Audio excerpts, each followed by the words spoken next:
Lucas establece la perspectiva y amplía lo que los discípulos no habían comprendido plenamente. En primer lugar, no comprendieron la realidad del reino de Dios, la promesa de su retorno y el plan de llevar el evangelio hasta lo último de la tierra. Aquí está.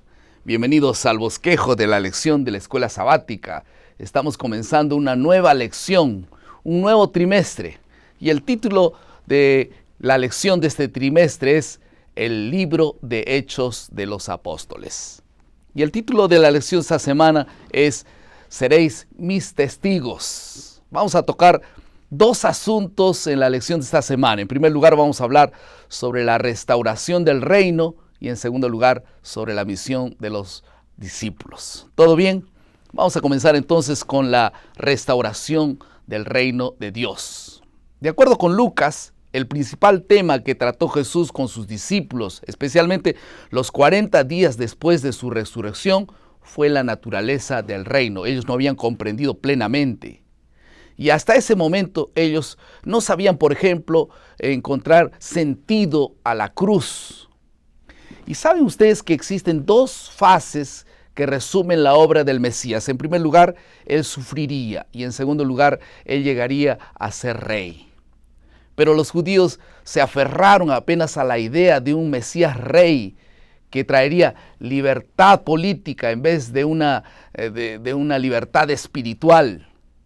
Y está claro que el reino del Mesías no sería político, sino consistía en la erradicación del pecado y el restablecimiento del reino de Dios en el universo.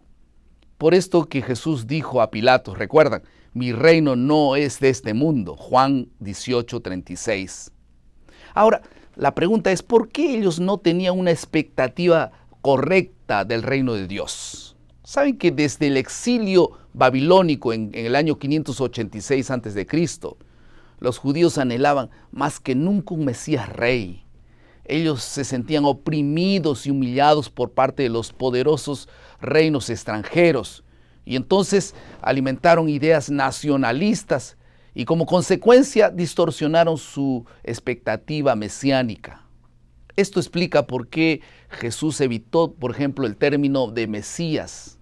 Era por causa de su connotación política. Por otro lado, los propios discípulos alimentaron ideas equivocadas acerca de Jesús. Ustedes pueden ver esto en la Biblia. Ellos creían sinceramente que Jesús era el Mesías de Israel y que estaban realmente preocupados acerca de cuál de ellos sería el mayor en el reino. Saben ustedes que esto está en Marcos 10, 35 al 37. Por eso es que cuando Jesús murió, ellos sufrieron un enorme chasco.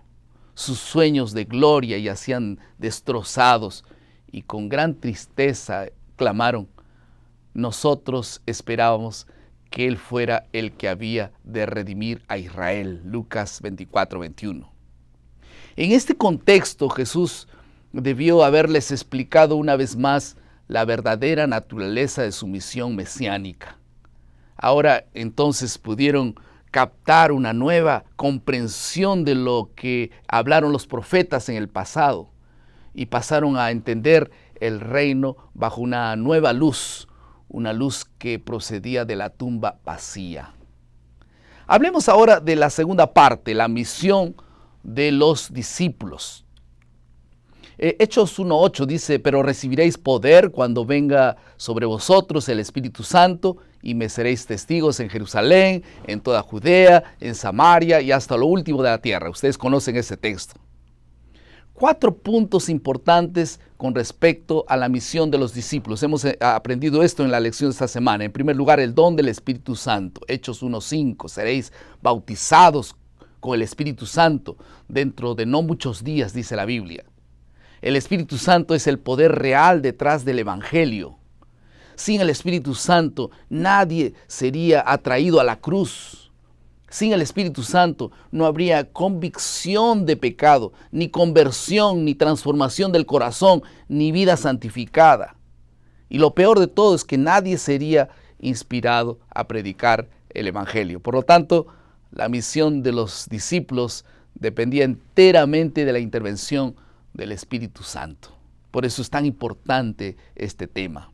El segundo asunto es el rol de los testigos. Hechos 1:8 confirma y dice, me seréis testigos.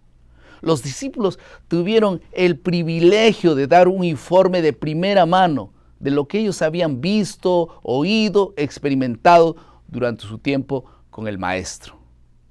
Y Jesús los llamó apóstolos o apóstoles, que en griego significa apostelio, enviado. Es interesante notar que fue Pablo quien desarrolló los primeros esfuerzos sistemáticos por evangelizar el mundo gentil y no fue ninguno de los 12 discípulos. Un tercer asunto es el plan de la misión. El plan de la misión, ¿cuál es?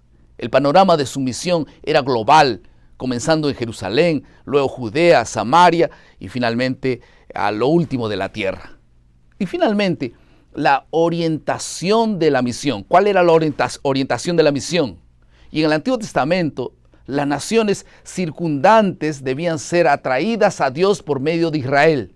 Ahora, la estrategia era diferente. Los discípulos deberían salir para aquellos confines de la tierra, a todo lugar para llevar este evangelio. Algunas aplicaciones. Una, todos los que reciban la luz de Cristo son enviados para trabajar por la salvación de sus semejantes. ¿Sí o no?